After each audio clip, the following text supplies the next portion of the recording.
Hello Physical Fiends, it's Jordan here with another Worth a Purchase where I play a game for a short amount of time to see if I would buy it myself. Konami kindly provided a review copy of Silent Hill F for me, digitally of course, to tell you my thoughts about it. The game is releasing on the 25th of September digitally, but this is Physical Paradise and I only care about games with physical copies, and this does have one, which I'll talk about more later in the video, but if you want a copy for yourself, please purchase via the links in the description.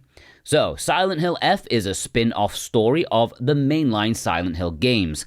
I say spin-off story rather than a spin-off game because, aside from narratively changing what fans of the series may be used to, I personally think it holds the torch of the franchise extremely well. It is set in 1960s rural Japan, which is far-flung from the Midwestern American town of Silent Hill. Truth be told, this change of setting does take away from one of the unique and interesting aspects of the franchise, and it plonks it into something horror fans will have no doubt felt before. It has the exact same vibe and atmosphere as many Fatal Frame games, so it's gone from unique to something not so unique. And while it may take a while for people to get over that, there's no denying that this is a great setting for a horror game. It works, it looks fantastic, and it feels fantastic.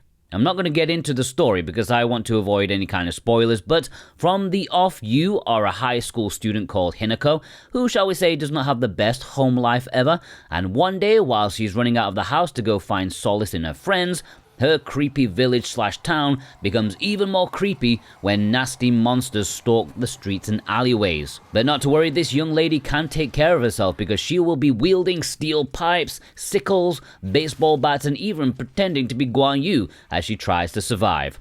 Now, the combat, the more I played it, and I played it for about 5 hours or so. I think I'm about halfway through. The more I've played it, the less I like the combat. It's not bad or anything, but I think I'm a bit jaded with the way modern gaming has taken combat. There's nothing unique here, and for me, it doesn't add to the horror aspect too much. You've got your strong attack, you've got your weak attack, your stamina bar, and your perfectly timed dodges. You've got your Souls-like lunges where you need to time your attacks perfectly, or you're gonna pay the consequences. In many encounters, there's really not enough room to swing a cat. Often Hinako's head will block the screen while you're trying to strafe around. When you're juggling items with the good old hold one button and then press another button combo, it can be just a bit too, let's see what's popular now in terms of its approach. The focus meter is the most interesting aspect of the combat, but if you boil it down to its essence, it's just a charge attack that punishes you slightly. And the fact that on the standard setting the game throws so many health, stamina, and sanity recovery items at you, it kind of tells you it's not as nicely balanced as it could be. I mean, it's functional and almost necessary in this gaming landscape, so I should be thankful they didn't massively overcomplicate it like some games do. Sometimes less is more. The puzzles are good, and I appreciate that on the standard setting, it doesn't hold your hand too much. Normally, you'd have the characters blabbing about the solution every 5 seconds in other games, whereas here, the standard setting for the puzzles, it kind of leaves you to it. And part of me wishes I'd stuck the puzzle difficulty up to the highest to see what that's like. It might actually be at the setting I think all games should be during the thinking part. Oh yeah, by the way, a cool aspect of this game is that the difficulty settings for the combat and the puzzles are different from one another, so you can have easy combat and difficult puzzles, or, if you're a streamer, the other way around. One thing I think is greatly interesting about this game is the upgrade system. You can exchange your recovery items for faith points, which can then be used to either randomly pull a charm, which acts as equipment of sorts, maybe something to reduce your focus time, maybe make enemies see you less easily, they're kind of like slight perks.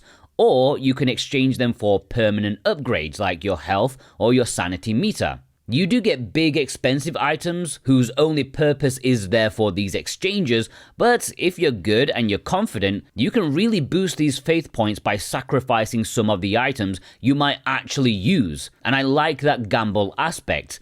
I think if I was making this game, I would have made the upgrades a bit cheaper, but less significant, because it's really quite a long stretch between these upgrades since they're so expensive. It would have been nice to feel the progress a little more frequently. But that's a minor point. The presentation in Silent Hill F is top-notch. The visuals are fantastic. The designs of the monsters are great, and the music is very Silent Hill. They managed to get that poppy rock thing in here somehow. Not all the time, but it's there, and it put a smile on my face when I heard it for the first time.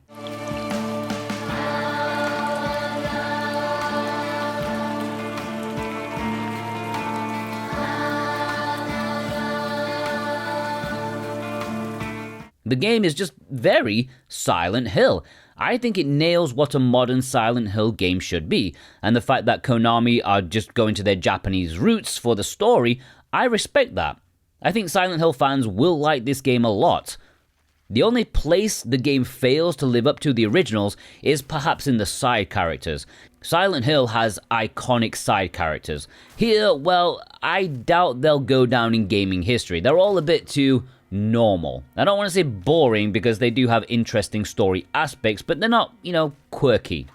Now, before I get into the physical details, if you're new here and you enjoy physical video games, then do yourself a favor, hit that subscribe button, okay? It will be the best thing you do today, I promise. News, stock alerts, discounts, and impressions videos like these, it is the place to be. Plus, I'm almost at 30,000 subscribers, and it's almost my birthday, so can you get me there before early October?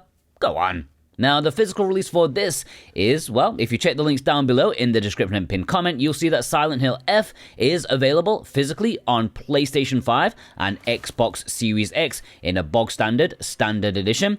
There is also a Steelbook edition in the UK that is exclusive to Amazon, and in the US, I believe that is exclusive to GameStop. There is no proper collector's edition of this game, despite some pricks on YouTube showing one off. That's not a collector's edition, okay? It is a press kit for Konami to lube up the more disingenuous YouTubers out there. If you just want the standard non-Steelbook edition and you want to support me at the same time, then the links down below in the description will support me in the best way possible, and I do thank you greatly for that. But if you do want the Steelbook edition, I don't blame you. It looks pretty nice. Would I recommend this game? Yeah, it's good. I haven't been terrified by it so far, like, most horror games should terrify one, but that could just be because I played at 8 AM with an iced latte and a Swiss roll by my side. I could have set the mood a little bit better, but it is definitely creepy. Even by 9:30, I was thinking, hey, this is getting a bit creepy for me. There were plenty of times where I would be apprehensive about advancing to the next place, where I'm supposed to go. My only disappointment is with the lack of some quirkiness in some of the characters and the combat, which is fine, but I'm just kind of tired of it. That's a personal thing. I will probably be in the minority there. It seems like a quality game with great production, and it lives up to the name as well as it can. Are you going to be buying Silent Hill F? Let me know in the comments below. And also tell me, which is your favorite Silent Hill game? And of course, most importantly, as always, have a fantastic day. Take care.